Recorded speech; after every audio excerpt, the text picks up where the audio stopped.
Hi, I'm Al Bostick. I am an actor, a choreographer, a griot, which is an African storyteller, and a Renaissance artist.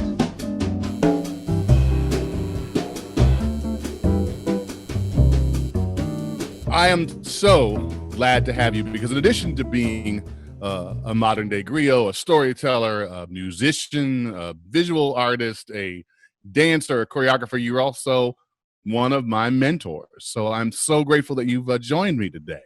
Well, I'm very proud to say that I am that mentor for you. And like I said, I collect children. So I will tell you that you're one of my sons. I'm grateful. So that gives me permission to hit you in the back of the head. Which you've done several times. So to kick it off, I want to go into, and I try to do this with every artist. I think the origin stories are very important. Okay. Where you came from, what was that environment like? And I know that you have a very specific origin story because you come from the 7th Ward of New Orleans. That's right. Now that imagery has been painted for us by the internet and by this and that and the other, but you from there, you know it. It's not a flyover space for you. Tell me about the 7th Ward. Well, the 7th Ward, I laughingly refer to it as a village because, when I came across the African proverb that it takes a village to raise a child, I knew what that was like because every senior citizen on Liberty Street had the right to whip your behind. And you could not get away with anything. As a kid, if I threw a rock, before I got to my grandmother's house, she already knew. But that was not before, that was not before Miss Darkus, Miss Bertha, my godmother, Miss Eloise Butler, had already chastised me, and they all said the same thing. I'm going to tell your grandma. And by the time I got to that house, she knew.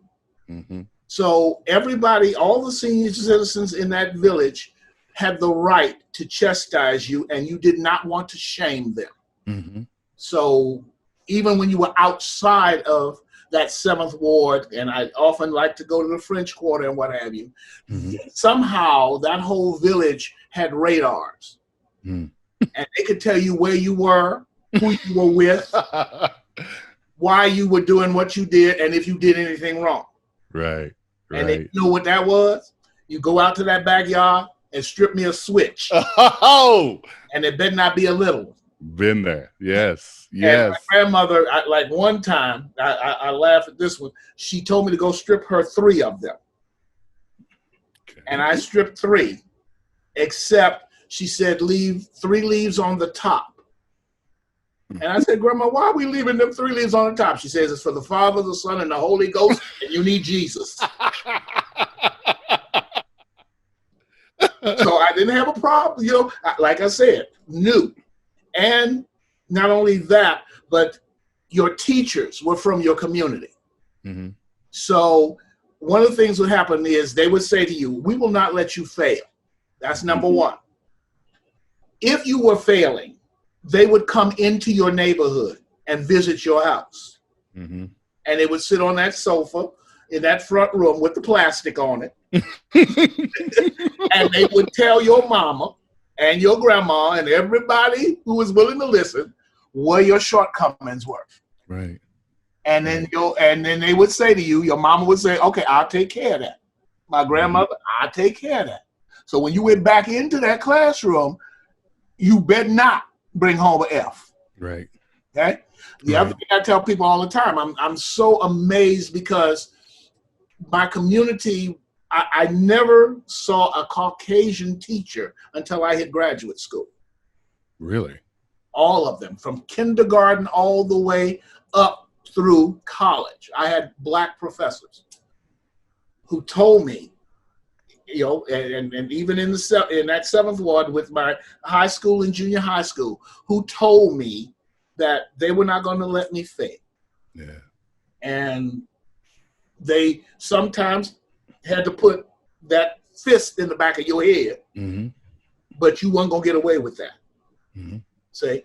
So they all told me that I was going to go to college. Okay. So you were already, I mean, you were pushed in that direction from the beginning. Already. Okay. Pushed. I actually went to a, what was called a college prep high school, which was out of my neighborhood. But the teachers that I had, some of those teachers taught my mother. Wow. My physics teacher was my mother's physics teacher. Wow. Wow. Like, that's a career. Trust me. I was like, wait a minute. Mr. Blanchard is older than dirt. He just won't lay down. but the man knew the periodic table. Right. And knew your heritage and knew the people you came from. Oh yeah. Right? Oh yeah. Knew. And then, of course, again in the neighborhood, the women, it was a matriarchal community because the women took care of the household. Mm-hmm. The men would come out during the day. Most of them were retired, the older gentlemen. They played checkers under the tree. So they would be playing checkers. They would teach us to play checkers. We could sit on the bench and slide down because it was rise and fly checkers. That's what we called it. And you would play a game with them. Now, my grandfather taught me to play checkers by sound. But whenever I put my hand on a checker, he would go, right. Training you. Yeah, he would bait you. But see, you never knew whether he was telling you that because you were making a good move or you were making a bad move. And then you make that move, and then he jumped you all over the board and go, right. Right. So they all taught us that. And then our jobs for the summer were we had to paint the checkerboards. Okay. As a child, I learned math because I had to know how many squares there were. I had to know that they were alternating. Mm-hmm. So they changed the style of the checkerboard every summer. Right. And so you're already being kind of integrated into this communal atmosphere, but also this atmosphere that's building your skill set as an artist. Oh yes, definitely. And and of course they always used to tell me.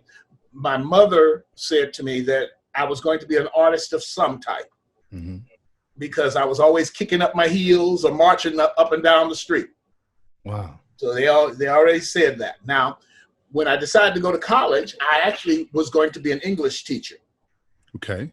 Because again, I thought, because I liked English and didn't know much about theater other than the fact that, we studied theater in English class. Okay. And so I decided, well, that's the way I'm going to get my theater. But then I took an education course when I was preparing in my freshman year, hated every minute of it because it was 2 in a box. Okay. So I went and auditioned. They were auditioning A Raisin in the Sun. And I decided I would audition for A Raisin in the Sun. Mm-hmm. And the interesting thing about it was that, I was a freshman and there was this unwritten law that freshmen, you wouldn't get a role your freshman year. So when I walked in to audition, one of the seniors looked at me and told me, Frost, you ain't got to worry about this. I got this. Mm-hmm. And I said, pardon my French, you got to bring ass to get ass.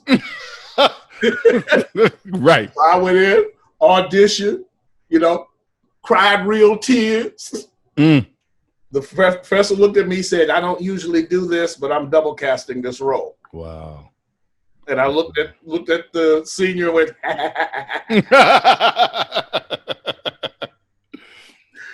So you bring up college and you moved through some of my early questions because you kind of answered them already. But when you first went to college, of course, you went to which university? Grambling State University. I wanted you to say it. Go Tigers. Go Tigers. Grambling sets a big precedent for where I come from. I'm a Booker T. Washington High School kid, and our band camp was always at Grambling. But you were at Grambling State. That's right. With Eddie Robinson. Wow. And their theater program, you're a freshman in this program. They're doing Raisin in the Sun. You're already doing productions. Our theater company was one of the best kept secrets. We had there was a black theater conference called NATSA, National Association of Dramatics and Speech Arts. Okay. My professor always said to us, we will place no less than second. And the whole 4 years I was there, we placed no less than second. Right. You know, most often first. I mean, I remember doing, because we had dramatic monologue competition, what have you. I went in and actually got a first place my freshman year.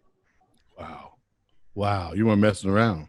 No. You weren't messing around. Wouldn't let me mess around. Yeah. And then in the summers, I would go back to New Orleans and work with a liberation theater called the Free Southern Theater. And what it was called, their quote was, "Freeing the shackles of your mind." So I remember our professor there, Robert Big D. Costley and John O'Neill. Now, Robert Big D. Costley called all the males frogs. He said, "Okay, you frogs." Okay. And this man, did not play. So I felt like I was still in college, even though I was doing community theater, because he would not play with us. He taught us wildly. I mean, he was just an amazing man. You're coming from 7th Ward, right? The world's telling us but it's this. But we know from history, it's also the birthplace of Sidney Bechet. It's the home of Frank Ocean. It's the home of Tyler Perry. It's the home of Melissa Harris Perry, Beverly Anderson, the mathematician, Jelly Roll Morton. So art is thriving in this community already. Oh yeah. Yeah. Yeah. And you were being inspired, one, to go to college. Yep. Which dispels a notion.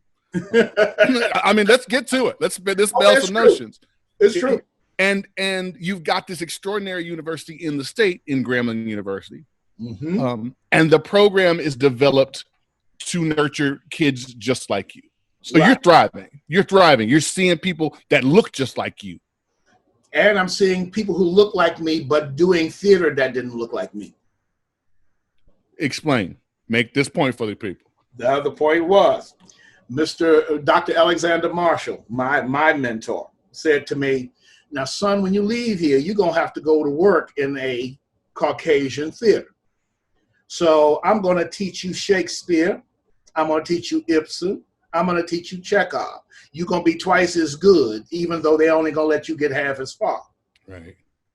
And so he made it a point to make sure that when I left there, I would be able to do all of those things. So when I came to Oklahoma to go to the University of Oklahoma, it was quite shocking to them that I could stand up with the best of them and do Shakespeare and Ibsen and what have you. And there were there were some microaggressions that they would pull. Right. Like I will never forget sitting in one of my theater classes, and we were studying Chekhov, and the professor looked at me and said, "We're studying Chekhov, Mr. Bostick. Do you know who that is?" And you're in graduate school by this time. Oh yeah. Yeah. Of course, like Dr. Marshall always taught us, just be quick. So I told him, I said, "You mean Chekhov, the man who wrote The Cherry Orchard, that I like to call the cherry torture, that's 3 hours too long, and the breaking of the balalaika string signifies the fall of the Russian aristocracy? Is that the Chekhov you're referring to?" Mm-hmm. He goes, "You do know." "Yes, I do." Right. And in the back of my head, I'm thinking, "Thank you, Dr. Marshall." Right. Oh, man. Well, that's got to be a unique experience to come from having all of those educators in your life, all of them who look like you, all of them who already understand what you're going to be up against in the world and prepare you in advance for it. Oh, yes, definitely. Definitely. Wow. It was absolutely amazing. And I would not, I tell people all the time, I would not trade that for all, as they say, of all the gold in Arabia. Right. He was amazing. The experience was just amazing, because not only were we doing that, but we were doing the Baldwins, we were doing the Langston Hugheses, we were doing Douglas Turner Ward, we were doing all of those things, as well as doing Tennessee Williams, as well as doing Chekhov. We were studying all of that. John Paul Sartre, I remember being in No Exit. And this is at a black college. Right. Well, we just got to talking about that. I had a guest on. I was working with a guest the other day, and we were talking about one of his early experiences was the Negro Ensemble Theater Company. Mm-hmm. He got a chance to work, and we were talking about Douglas Turner Ward, and both of us were talking about how, as much as we're grateful for our education and our upbringing, I didn't come into contact with an African American in theater until post high school. Yeah, see? And that was the first director I had that I even knew that African Americans directed. And then I came into contact with you at Lancaster University and kind of went, okay, so there are people like me. Oh, yeah. Yeah. See, but again, during the summer, I worked with 2 black theaters in New Orleans. Free Southern Theater and the Dashiki Project Theater. So I was already coming in contact with black directors. Right. You say? Right. And like I said, Robert Costley was just absolutely amazing. I will not forget. He was also instrumental in helping me get a scholarship at Grambling because I had done a Raisin in the Sun for him. And I played Joseph Assegai. Right. And I remember performing, and we had some Nigerian folks sitting out in the front row. So as Assegai, I'm playing this Nigerian student. Mm-hmm. I finish. They come backstage and they start talking to me in their native tongue. Wow. And I'm going, look, no, American. Oh, we thought you were from Nigeria. And you were so convincing. We believe you. I was like, oh my God, and so Costley wrote a wonderful note to Grambling State University about my experience. He says, I was the only one of the few people who had ever stopped one of his shows because I got a standing ovation after I finished my last scene in Raisin in the Sun. Wow. And it's a powerful play. It can be done. It just takes the right actor to do it. It was amazing. And he wrote that. And of course that got me a scholarship at Grambling. So I was like, thank you very much, sir. Yeah. So you've got this path that's laid out. You're being encouraged to go to college. You've got a university at the undergraduate level that is tailor-made for you. Mm-hmm. You're getting this phenomenal background education. I got to ask, what takes you down the path that leads you to the University of Oklahoma for graduate school? Well, I was just trying to find a graduate school. Okay. So I wrote to several. And George Wesley, who was one of my professors at Grambling, was here in Oklahoma. Okay. And he worked for Channel 4 here. Okay. And by the way, he is a Emmy Award-winning director. He wrote, he did Through the Looking Glass Darkly, and he won an Emmy for that. Wow. And so he was here, and I was saying, well, and so I called him and said, Mr. Wesley, where should I go? Well, you're going to come on over here to Oklahoma, boy. And I came not knowing that Oklahoma did not have any African Americans in the theater. I was the only black graduate student when I arrived. Oh, really? Yeah. They didn't tell me anything. Right. So I got there, and it's like, oh yes, we've got several undergraduate students who are black. They had one. Oh wow. Several equals one. Good to know. I was just kind of like, okay, this is going to be interesting. Yeah, I bet it was. It was fascinating. It had to be culture shock to a certain degree. Well, my first card to my mother was, I used to make greeting cards. I sent her a greeting card with me on the front going, you ever get the feeling that you're different? Oh, wow. Like oil in a saucer of milk. Oh, wow. Wow. So I sent that home to my mom, and I told her, I said, but I'm going to stick it out because I want to have the experience. Yeah. And so I did. And what grew out of it, though, was that I found myself being a teacher as well as a student. Okay.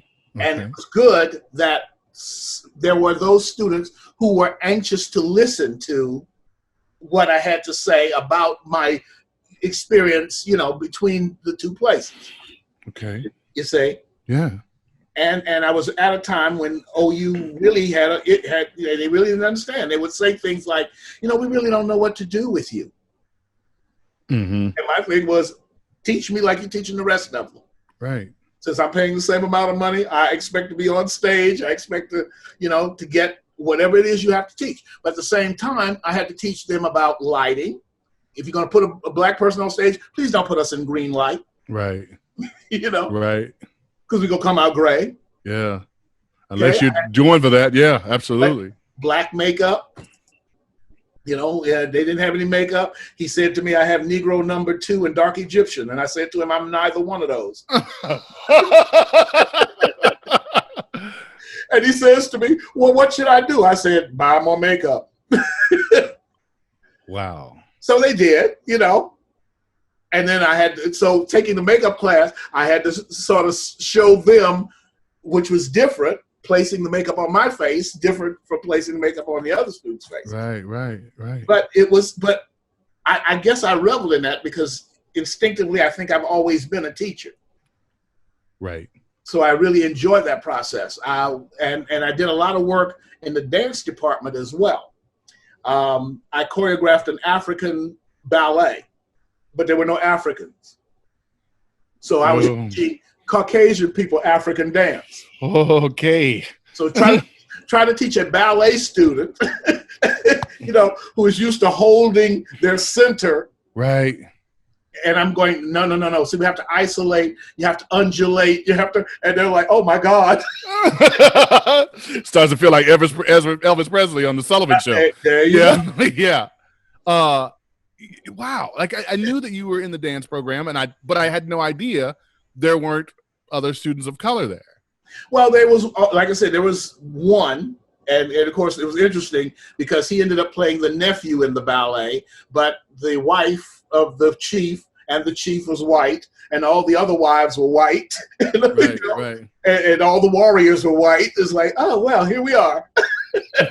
And you're having to break open, expose them to this stuff, which now, of course, we'd have a hard time doing because of cultural appropriation and that kind of thing. But you're opening up that process to kids who wouldn't otherwise see it, and thus opens them up to the idea of, they have a culture that's rich and full and interesting. Exactly. Yeah. Exactly. So, and that's all I think that's all I've ever really wanted to do as an artist, is to make people understand that our culture is as rich and colorful as what you're trying to teach me. Mm-hmm. If you just open your eyes and look. Right. If you open your ears and listen. When were you there at OU? So we're talking about what years? I went to OU in 60. Let's see, when was it? No, I'm sorry, 73 to 75. Wow. So literally, you've been on this course in your life for roughly 46 years. At least. Yeah, like you've been teaching and kind of bridging that gap and finding that common humanity. Yes. For that length of time. And I here's how I know that it's instinctive in you, because when we first met, I was playing lions in a production of Fences, in which you're playing Troy Maxson. Right. All of the young students, everybody with the exception of you and Kevin Rushing, are college students. Right. And we're working and getting to learn from you, and we're awe-inspired, and we're looking at the tie-dye pants and the whole dancer bit and trying to keep up. And you typically, in that experience for me, you had been kind of very focused, very into your work. You'd give us a piece of information here, there. But there was one particular day you sat on the side, and we were talking about something, and you said, and I'll never forget it, you said, you're going to have to work twice as hard to get anything. And that's even here at Langston University. You weren't making a point about, you were talking about in general, you need to work twice as hard. But then you said, but being Black does not give you an excuse to not be your best. There you go. And I was like, 20, I'm not even 20 years old. And I'm kind of looking at you at that time like, man, I don't need a lesson about a who to how to who to. But of course, we continue the rehearsal process. You're phenomenal. So I'm trying to suck up everything you're doing. Mm-hmm. And then over the course of my career, I'm figuring out what you meant. Yeah. And you've been doing that since before you got to OU as a graduate student. And that's the griotism in us. That's the purpose of a griot. They are to pass that on to somebody. And so I'm always looking for that student like Diogenes. You're looking for that honest man with the light, you know, with the lantern, to pass what you know on to somebody and make sure that they're going to carry on. Because in that way, as a griot, I live on. Right. So when I leave this earth, I can rest easy and know that there are bits and pieces of me around. Right. See what I mean? Yeah. And so, yeah, we're always looking for that. And I think there needs to be more of that going on. It's still now, even in this day and age. You say? Yeah. Yeah. I mean, we're probably all to a certain degree called to be griots of sorts, to share our stories. So we're missing that every culture has the griot in them. Right. Some griots have it easier to be able to pass that on because, for instance, if you're in a majority culture, they're going to be studying your stuff anyway. Right, right. If you are in a minority culture, they will study it when it seems beneficial for them. So if you're going to do Rashomon, you're going to study Asian culture. Mm-hmm. You see, if you're going to do Boda de Sangre, you're going to study Hispanic culture. You see? Right. And then once you do that, curtain down, we don't need it again. Yeah. Till the next time. Right. But it's all, yeah. But somebody, if you put me as an African American into your theater, then I'm gonna throw that little bit of me into what I'm doing as well. Right. Right. So I'm still going to be teaching. Yeah. And I'm still going to be laying the road work and laying my culture. Wow. Well, this may end up being a 2-part series because you know we got a lot to talk about, brother. Well, we do. So let's move forward past OU. You finish your graduate work there, right? This is always a point of contention I hear from young artists, and it was one for me, making the transition out of academia and finding a career path, because so much of it is you got to build it yourself. Right. You've got to create the way your career works. There's no, you do this, and then you become. So how do you start forging this path? How do you start finding a road to working? Well, for me, once I came out of OU, there was in the city the Black Liberated Arts Center. Mm-hmm. And again, my mentor, George Wesley, was board president at the time of this company. Okay. And he looked at me and he said, okay, you can come go and work for us. Well, I came. And of course, I don't think that they were quite ready either, because at that point, they're doing maybe 2 black plays a year. They wanted to do 4. Mm-hmm. Well, Wesley, was also, he taught set design at Grambling for us. Okay. Well, as I can remember him making me design models at Grambling. So when I got there, he would go, okay, we're doing so-and-so a set. Boss, draw that set up for me. Right. So then here I was doing set design as well as acting in plays.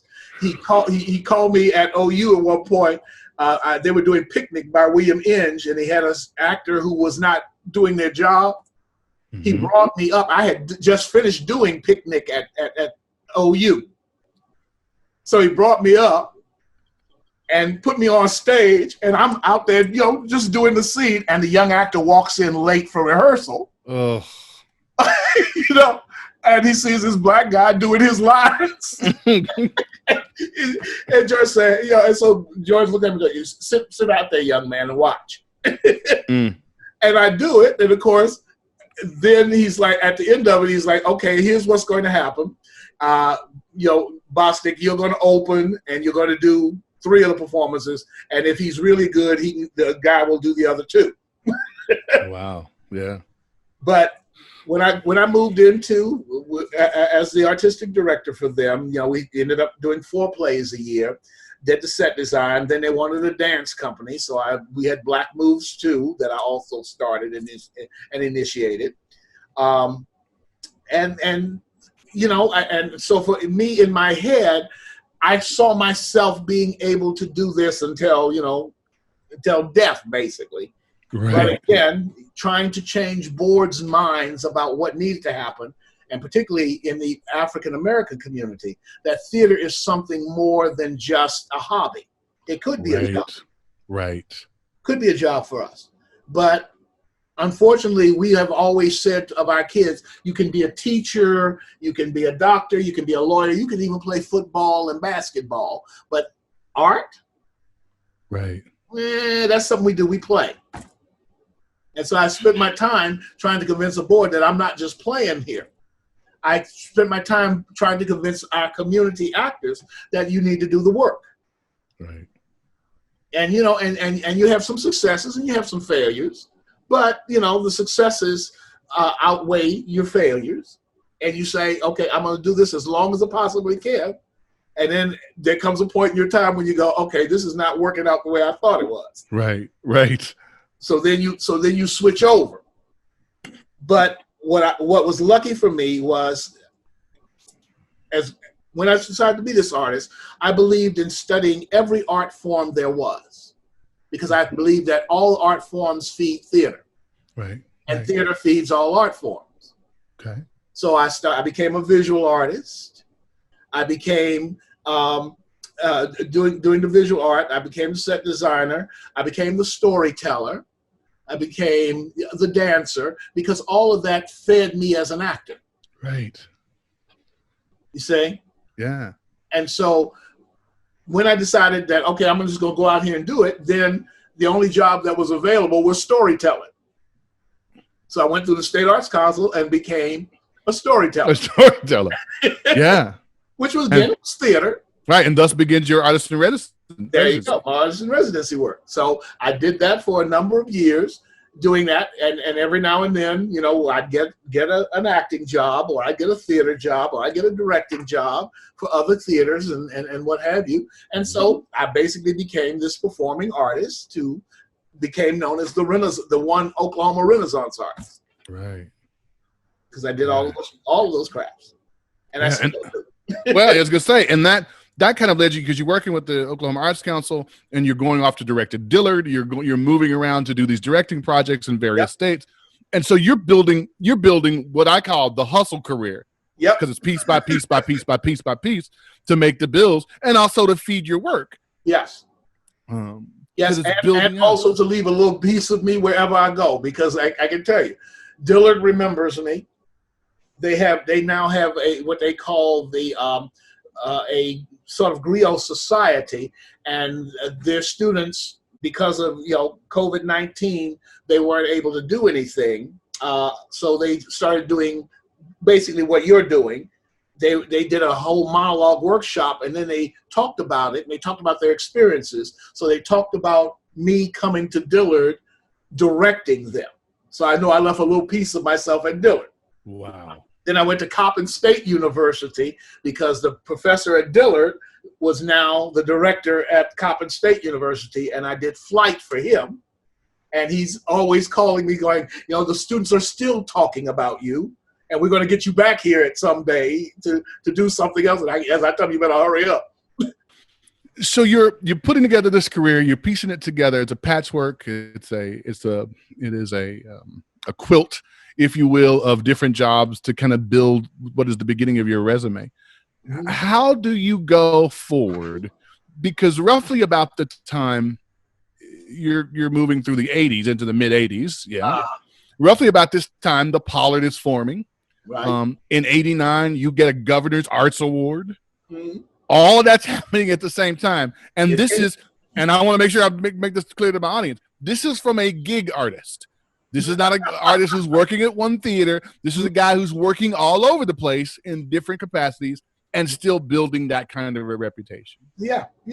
I mean, you have to, because once again, if you can't find the theater that is going to help you pay those bills, but you have to make this promise to yourself. I am an artist. That is who I am. I'm not flipping burgers. Right. I'm not going to sell clothes. Right. I am going to make my living being an artist. And because I'm able to, as I said, navigate my way through all the art forms, having studied them all as they relate to theater, I always tell people I have to reinvent myself year to year. Right. And so this year, I may be the storyteller. This year, I'm the actor. This year, I'm the director. Mm-hmm. This year, I'm choreographing. You have to be able to reinvent yourself to be able to do what it is you say you want to do. I also love to teach the craft of acting. Right. To those who will listen, but getting people to take classes is a difficult thing. Right, because we see one movie and we're pros. Hey. And then you want to tell, and that's fine. But I would like to refer to myself as one of the best kept secrets in Oklahoma. Well, I'm hoping we can put the secret out because a lot of people know, and I certainly know, because I not only have I had a chance to learn from you as an actor on stage, I've had a chance to learn from you by being a director. I've just had that experience, and I think a lot of people who Chris Shepard comes to mind instantly. He goes, "Oh, Mr. Bostick, my child, my child." But I also want to say this: I learned from you. I'm grateful. Because, like I said, having done Driving Miss Daisy is the first time for the Pollard with Charlie Suggs Jr., and then to look at your production and to see your take on that, it opened a whole different ball game for me. Wow, as an actor, that means a great deal. Well, it's just you did your job, and in a sense, we all do our jobs, right? And like I said, I mean, there were some brilliant moments in that production for me with you. I'm grateful. I'm great. I had great people to work with, and to be able to take a thing from idea to reality. Yes, only works when you've got great people who are able to go, not only can I see it, but let me see if I can improve upon it. Let me see if I can build on it. But you could, and you could communicate it. That's the thing. That was the thing. It's just like, didn't Kurt, yes, we knew it's about old age, but for you to look at that whole vulnerability of people growing in age and fighting to hold on to that independence. Yeah. It was absolutely amazing. It was a great experience for me, and I'm so grateful we did it. Yes. Because it's another place where, again, I'm taking from the cues of the actors I'm working with. You tend to integrate, and this leads me into my next question, I guess. You integrate so many different types of art into your work. Because in addition to being an actor, a dancer, a director, you also are fond of photography. Yes. You're also fond of painting. Yes. You painted and created the visual element that was the stick shift on the car in our production. Well, look, I better, because I don't drive. So you want to integrate that stuff, but I would like you to talk a little bit to our young artists particularly about why it is so critical to open yourself up to the variations or to the different forms in your work. Well, again, your tools are your body, your voice, and your mind. Right. And all of the arts awakens one aspect or the other. It either, with the dance, it's the body. Right. Okay? Right. With visual art, you're seeing pictures. With photography, when I look through the lens finder of my camera, then all I got to do is flip that and look through the proscenium, which is basically the same thing. It's a lens finder. You're creating pictures. Right. See, and those pictures have to tell a story. Just like when I take a snapshot, that snapshot is going to tell a story. So you look at my photograph, you can create a story. If I'm on stage and I'm moving from stage left to stage right, and I need to top an actor or need to take the power, I know to shift it instinctively because I'm looking at that viewfinder and creating that moment there. And directors are doing that because they're looking at us going, yeah, that is absolutely right. Mm-hmm. See? So yes, I think by studying all of the other art forms, it's going to open and make your body this lightning rod. And it's going to also stimulate your mind to see beyond the ordinary and make you extraordinary. Right. And I believe that if you want to be an extraordinary actor, study all the other crafts, study all the art forms. Yeah. You know, and I don't care, like I tell people, I don't care what size you are, you know, because some people, I'm too big to dance. Well, you know, Nell Carter was huge. Not only that, but when she did Ain't Misbehaving, they had to open her dress and put another panel in, and she still went out there and did what she did. Right, right. I'm still in awe of her sitting on a piano bench, taking her foot, putting it up to her mouth, and blowing her toes.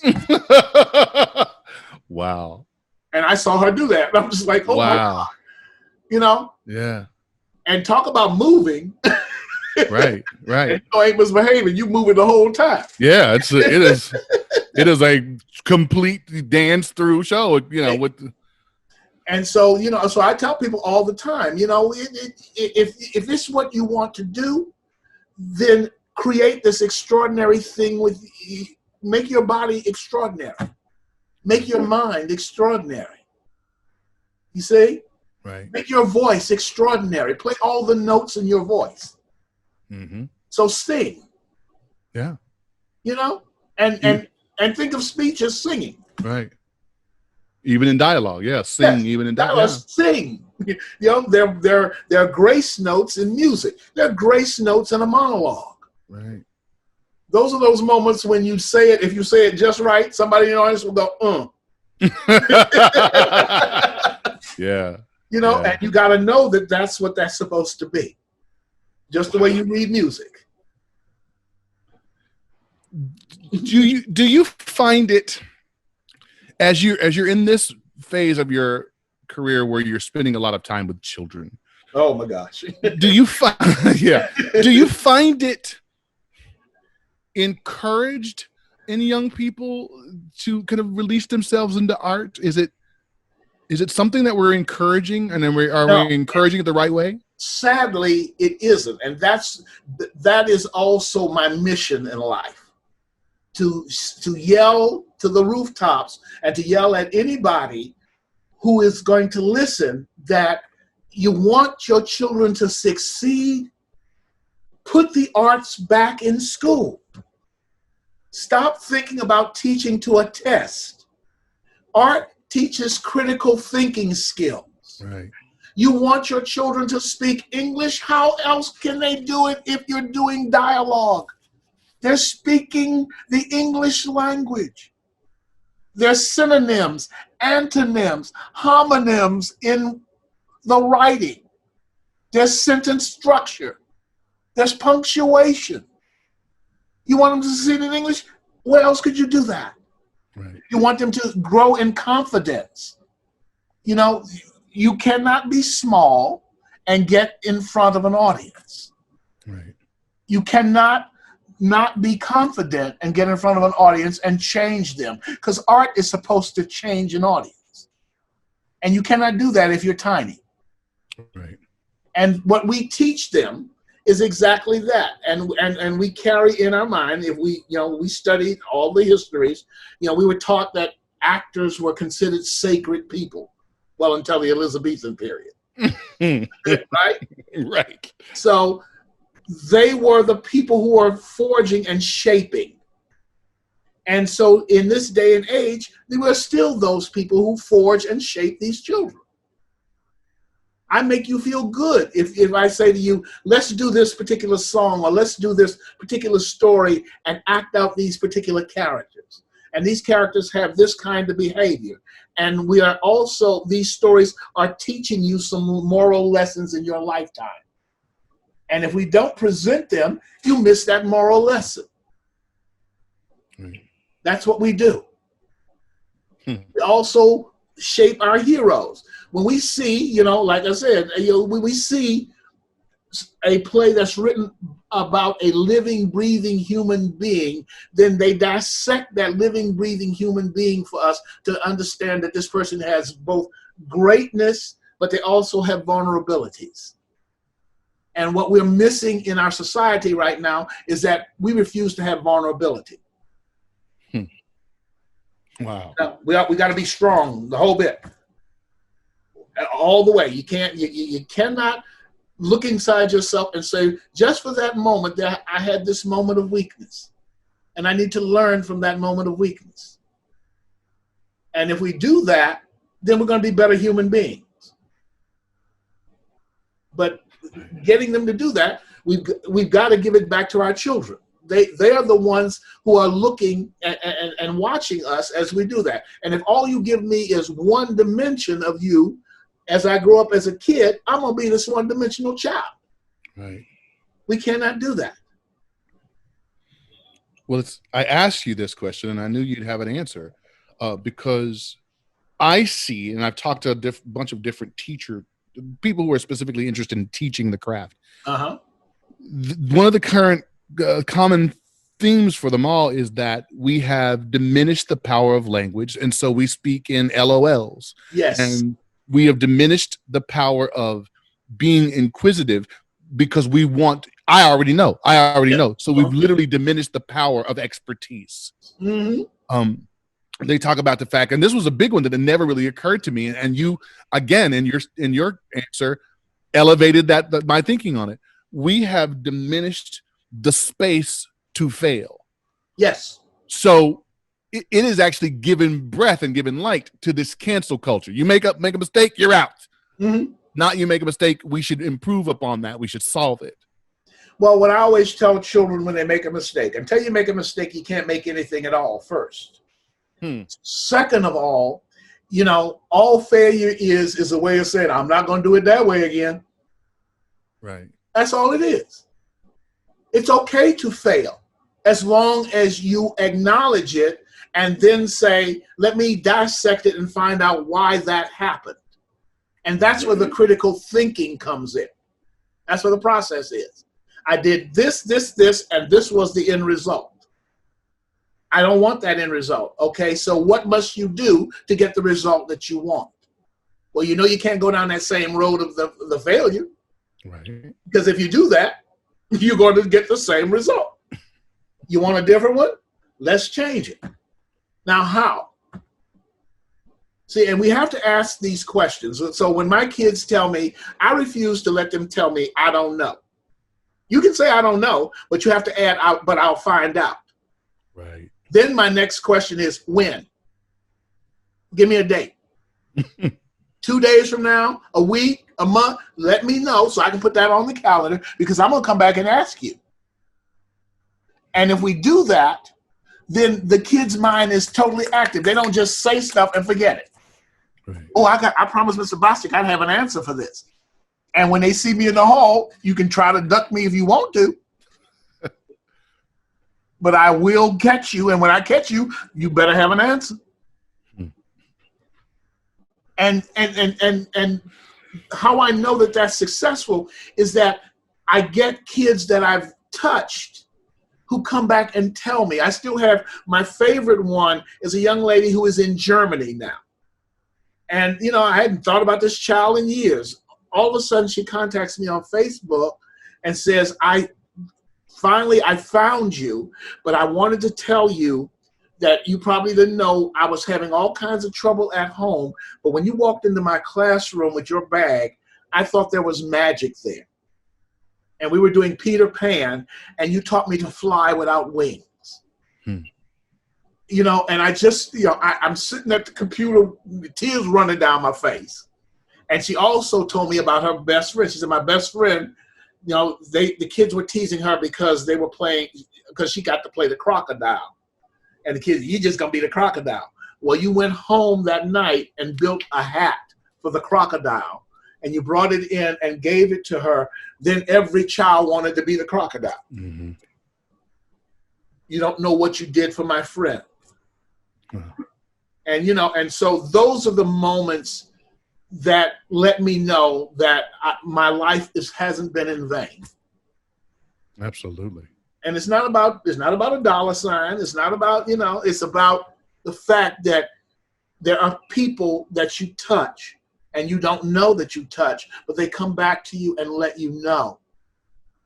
I mean, I had laughing. I had a heart stip put in a couple of months ago. Mm-hmm.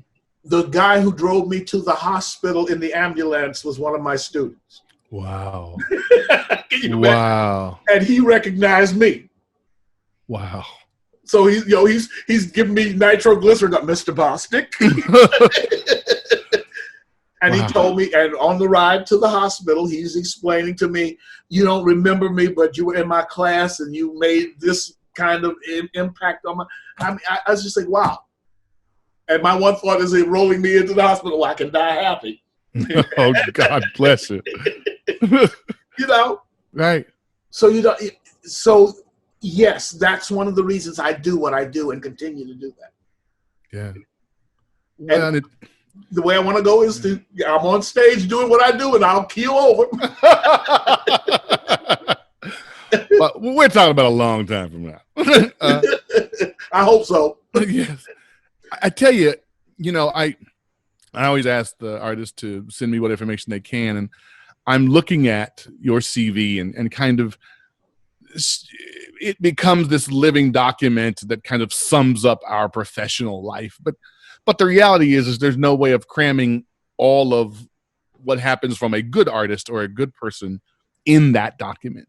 Right. You've got tons of, employment and teaching history, but the truth is your career has been about teaching. You're teaching kids at, whether it be at Langston University or Dillard, you're teaching kids with the Woodard Summer Arts Camp, but you also taught at the Pollard. You taught actors who were young and coming up under you, but you were also teaching actors who were your age, but who didn't know your experience, who hadn't shared your set of circumstances. Mm-hmm. I bring that up because I think one of the great values of any artist is that he shares and entertains and is provocative for a community, but he also gives us the tools that light our imaginations on fire, that set us up to be better artists. And you have done that with so many people I know and for me. Well, good. That means, I will not die in vain. I just, I am the only artist in my family. And so I'm labeled the weird one in my family, Uh-huh. I'm the weird one in the family. But the beauty of being the weird one in the family is that's how you get introduced to other people. Right. My mom was my greatest, fan. And so, that's my son, the artist. Right. My sister, same thing. She just is in total awe of the fact that I'm an artist. So when I was at Dillard directing in New Orleans, my family filled the audience. And of course, wow. You kind of have to hold your head down because they were very vocal. It's all right. We're supposed to be vocal. There's certain vocal you want, but when your mama's gone, that's my baby. Oh, Lord, Mom. Yeah. And you come from a family with two brothers and a sister, right? So that's right. They've got families of their own that you have half the audience out there who's hollering for you. Well, but you're leaving out my uncle and my aunts. Okay. My uncles and my aunts my mother. She led the herd, so she was the oldest of her siblings. Okay. Because my son's directing so and so, we all going. Right. And none of them say no. Right. I think that's extraordinary though, because it means you had a support system that said we believe in what he's doing. We think it has value. Yes. Yeah. Yes. And you want, and that's all you ever want. You want that for every artist that you come in contact with. Yeah. And so what I even tell them is that if you don't have that, then you go find you some surrogate parents and get them out there. Yes. Go find you a surrogate parent. Find yourself a surrogate daddy or mama and have them come and sit in the house for you. We will. Yeah. That's what you do. It makes a difference. It does. It makes a huge difference. It makes an incredible difference. And you may not see it right at that moment, but as you go on through life, you look over your shoulder like the Sankofa, which is the Adinkra symbol for turn back and fetch it. You look over your shoulder and realize that you have planted that seed. And that seed has grown into this tree. Right. So we talked about Chris Shepard. I remember the first time I saw Chris finally teach a class. And it was Purdue University. We were in Tulsa doing a workshop for Purdue University, and he was teaching a dance class. And I leaned over to Dewey Williams, who's another artist, and said, look at him. Yeah. The boy's teaching. Yeah. And he's making sense. Yeah. And he's handling it. And having an impact. And having an impact. Yeah. Like. And you go, see, and all the time, you're punching him in the back of the head going, boy, you can do this. And all of a sudden, he does it. One day he does it, you go, there it is. Yeah. Don't lose that. Don't lose that confidence. Don't lose that thing in you. And I think every artist who's out there, that's all we ever want. We want to see that we made one, if it's just one little kernel, we made that one kernel. Right. And for me, I oh my God, I'm just, I see so many of my students that I have touched in one way or the other. And some of them, not all of them are artists. Not all of them had a stellar life. I had a couple of them that I've touched that, had a less than stellar life. But that didn't stop me. One of my favorite stories is I read in the newspaper when they used to post, if you did something wrong, you had to go to jail. Right. And I read where they were arraigning one of my students, and I showed up. Oh, wow. Sat on the front row while he was being arraigned, and he looked looking over his shoulder at me. And then finally he uses his one phone call to go, why were you at the courthouse? Because I read your name in the paper. Because I wanted to see about you. Uh-huh. And then he go, well, when I get out, can I come and visit you? Yeah, you can come and visit me, and we'll talk about this. You see, you want to be able to do that for people. And I think we want to do that for society. And if we had more of that, we'd have less of the problems that we have. Right.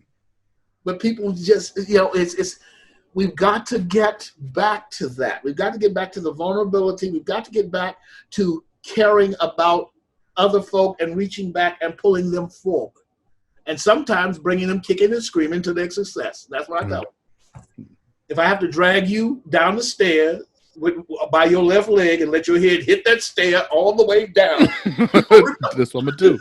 You will remember. When you stand up and your mind clears. Yeah. So we have to do that. Wow. We talk about this image of roots, the roots in a tree, and everybody has a place on that tree and where they branch off from, but it's not always linear. Sometimes the roots cross and intertwine. But I can say that there have been so many artists who can trace where they've grown from a branch that you're on. That's right. And that's an example that I want to take forward. I want to be more active in having played a part in building somebody else's legacy. And know that you do that because, think about the things that you've done. Think about the people who have been in your color purple. Think about those people who have been in Hairspray. Think about those people who have been in Driving Miss Daisy, and we can look back and say, Jerome directed that, or he's the artistic director of this theater, and he's pushing this theater forward. So your branches there, and all you got to do is stand still and look at the tree. And look at the tree. And I got that. I got a big part of that in those early lessons, doing fences with you. That's all you do. Stand back and look at the tree. I'm grateful for it. And so I asked you this because somewhere, not me, somebody else, somebody down the road is going to watch this. They're going to see what stills exist from productions you've been in, what few videos there are from your dance stuff. And they're going to say, I want to follow this guy's path, this griot, this storyteller. What's the advice that Al gives them so that they don't start from zero? They have got to do introspection. They have got to look at self. They have got to realize that they need to train body, voice, mind. And even though you're training body, voice, and mind, you will continue to train body, voice, and mind. So no matter how old you get, no matter when you get dementia, your body, voice, and mind still has got to be trained. Right. Because even with people, I look at people with dementia sometimes, and they have a moment of clarity. You see what I mean? Mm-hmm, mm-hmm. And they go back, and it's like, so that training comes back. And they go back to a moment where they were trained, or a moment of wisdom. Right. I tell the story of working with senior citizens, and I asked each senior citizen to give me a proverb that they learned when they were young as a storyteller. Well, one lady was in the corner, and she had dementia. She was asleep. I thought she was. So I passed her by and continued and did this. And as I was wrapping up, I asked, okay, one more. Everybody give me one more. This lady never raised her head, Jerome. But she said, if I tell you a chicken dipped snuff, you better look under the left wing for the cup. Okay. And I turned my head and I went, that's a perfect example of all shut eyes ain't closed. Yeah. Yeah. And she smiled and she told me she learned this from her mother, and it just came to her after she had, awakened. And I went over to thank her for her proverb. Wow. Like, see, there it is. And that was only a fleeting moment, because then she went back to sleep. Right. Doesn't mean she's not in there. Doesn't mean she didn't have something to contribute. It's what I told her. I said, it was all there. And so that has always, and I love elders, because, the roadmap is in their face. The stories are in their eyes. And even if they can't verbalize it, as a storyteller, you're even creating their story. Right. And they let you do that because they become that still sculpture. You look at that piece of sculpture sitting in that chair, and by their hands, by the roadmap of their hands, by the way they tilt their head, by the look in their eyes, that, God, that must have been a life. Yeah. And if they're fortunate enough to share it with you, wow. Yeah. I smile for weeks. If they share it with me, I can walk out and take that piece of knowledge and understand that that's a foundation that I can stand on. Yeah. And even when they go, I still have that foundation. Because again, part of the Agrio is to call their names. And as long as you call their names, they will never die. Wow. So you learn that. That's extraordinary. And you continue to call their names. Let's do that. Let's continue to call their names. And you've got a lot of work to do ahead of you, so stay on it, stay healthy. Stay away from this COVID. Not that COVID. I got to stay away from that Louisiana cooking. Well, okay, that too. Every once in a while you can have that, but that's another conversation we need to have. Yeah, there it is. I like to close these interviews out with the Bouillon de Culture questionnaire from Bernard Pivot. Okay. I think these answers are so telling when you hear someone answer. So I've got a series of questions that are just kind of single word or, but feel free to open the answer up. But just wanted to see what your thoughts are. One, what is your favorite word? My favorite word. Oh, gosh. There's so many of them. My favorite word, storytelling. Love it. What is your least favorite word? My least favorite word? There's so many of those, too. My least favorite word is can't. Yeah. What turns you on creatively, spiritually, emotionally? Irritation. And I'll give you this little thing. I read this years ago. Art is the irritation to the artist as sand is to the oyster. In order for an oyster to create a pearl, he has to be irritated. Mm-hmm. Mm-hmm. In order for an artist to create a pearl, you got to be irritated. Wow. Loving that. And so as a visual artist, most of my visual art comes from an irritation. Something out there is driving me. Like right now I'm doing a series on the COVID. Right. I'm irritated. by this COVID thing. So what I have done is I painted a picture of a female who is pregnant. You can see the fetus in her stomach, and then you see the little COVID viruses floating. But all the virus are the viruses that we have today. Racism, sexism, those are viruses. Yeah. You know, hatred. Those are all viruses. Speak on it. And that's what we're, and so if you look at it, even though we're in COVID, you can see all of that floating out in the atmosphere right now. That's what we have. And until we cure all of those viruses, then the next generation who's coming after us will end up being not so healthy. Being affected by it. They're going to be affected. Yeah. So this painting that I did, you know, like I look at that painting and go, yep, that's it. Wow. But it came up, but I was sitting here, and that was that one moment of irritation that I had, and it's like, okay, I gotta put this on the canvas. So with that in mind, what turned you off? Ignorance. And I'll take that back. No, stupidity.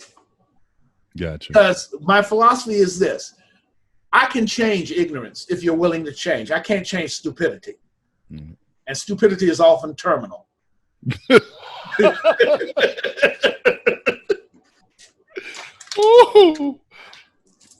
So that is definitely a turn off. Please don't be stupid. Please don't. That's what I tell them. Don't do that. Stupid. Yeah, you can be ignorant. I don't mind ignorance because I can change that if you're willing to change. Because ignorance is you just don't know that you don't know. Stupid is you don't know, you don't know, and you don't care that you don't know. Right. Right. See, so yeah. I'm gonna have to paint that. I gotta paint that. What's your favorite curse word? Oh my God. My favorite curse word. Coming from New Orleans, that should be interesting. Motherfucker. Okay. And love it. I can politely say that. You know, Oedipus was the first.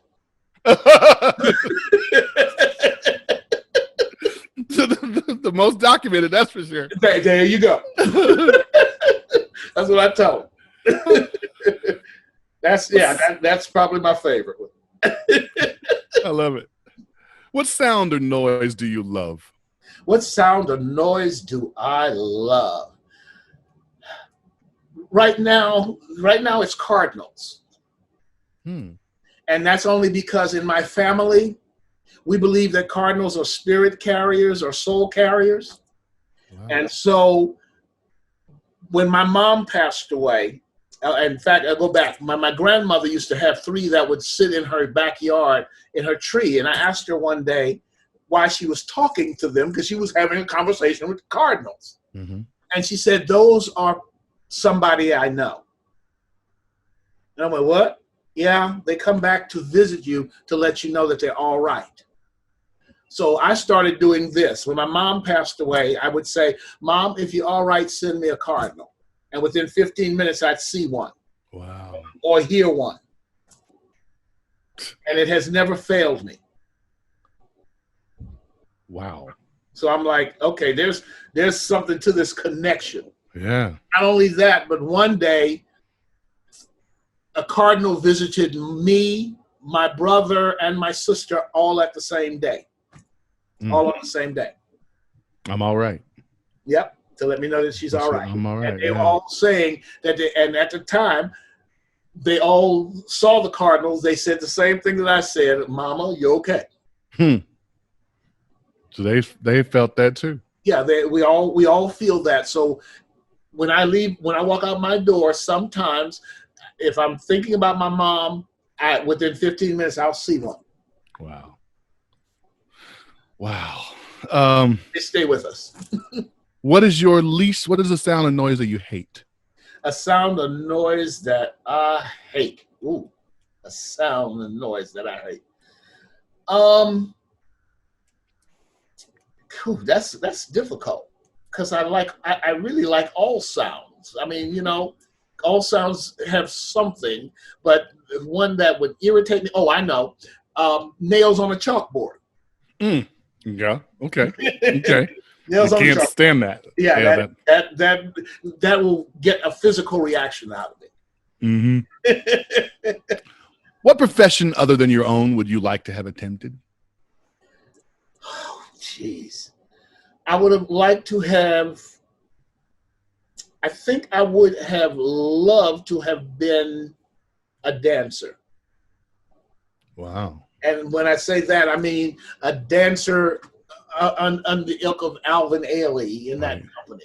Because I remember the first time I ever saw them perform, it was like going to another world.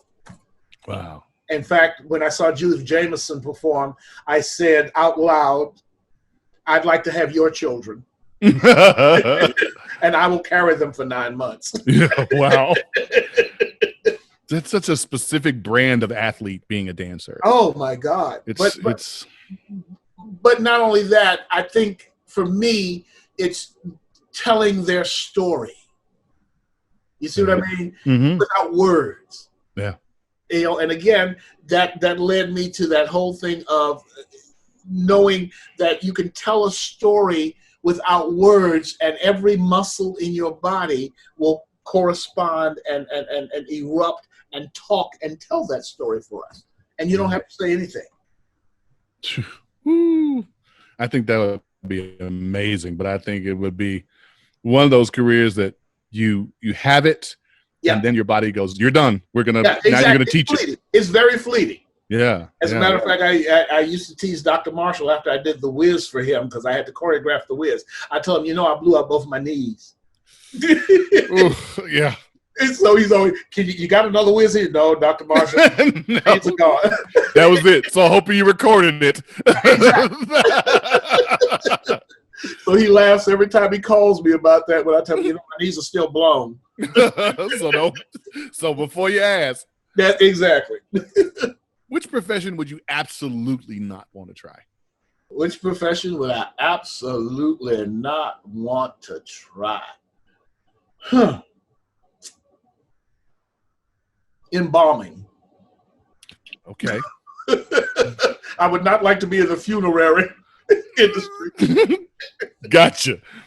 Fair enough. As a child, I was always afraid of dead people. Mm-hmm. And I tell people I think I got over that when my mom passed away. But I can remember as a child being scared to death of dead people. And I also got scared out of my wit because the lady who owned the funeral parlor was in dementia. And they used to let her wander around the funeral parlor. And she would hide behind the flowers or hide behind the fountain. And my grandmother had this thing that if anybody died in the community, we had to go into the funeral home and see them. And she would definitely ask, what were they wearing? What were the flowers like? So make sure that you went. Right. And go in and pay respects to them. Well, I went in and I was trying to do that. And I developed the Albert Bostick patented stand up on the tiptoes, put one foot behind you in case they move. We had to get out of there. Well, Mrs. Willis walked up behind me and touched me. Now, you have to understand, this woman was as old as dirt. She was a Creole with red hair, pale skin, and they made her up to look like a corpse. And they allowed her to walk around the funeral parlor in a peignoir. So every dead body I'd ever seen, walked in that floaty clothes, like Dracula. And when she touched me, I knocked her down. Getting out of that funeral parlor. Her nurse came back to my grandmother's house to see if I was okay. And I told her, you better check because I think I killed Miss Willis. Oh, Lord. So, no, I can't do dead folk. Oh, goodness. You know, and I have friends who tell me, yeah, you know, I did my mama's hair. We ain't doing that. Yeah. But I did. Thank you. Like I said, but when I think I got over that once I touched my mom and saw her, because I also learned about the mystery of death. My mother suffered quite a bit, and so she looked like death until she died. And then when I went in a few minutes after she had passed away, all of the pain was gone out of her face. And I think I saw her aura. I saw the light around her. And my mother looked beautiful. And I could just stand there, and I felt this total serene peace come over me. And I knew that she would be okay. And so, again, I guess that's why she keeps sending these dang cardinals when I ask. Right. Okay, Mom, I'm okay. So I'm good. So you lost your fear then? I lost my fear then. Wow. And I was quite an older man by then. Wow. The last question is, and feel free to adjust it as you see fit, but okay. If heaven exists, what would you like to hear God say when you arrive at the pearly gates? We're doing a production, Bostick. Get back there and audition.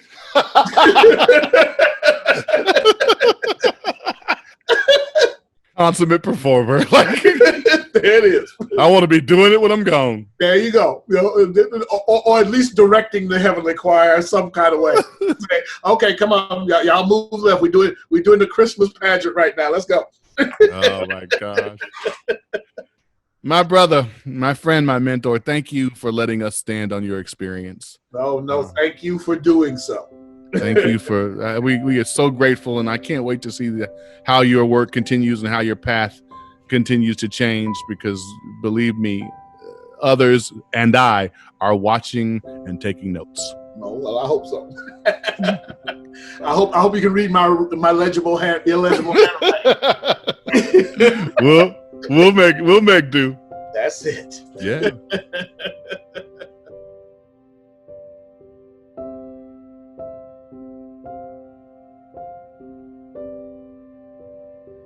I'm Albert Bostick.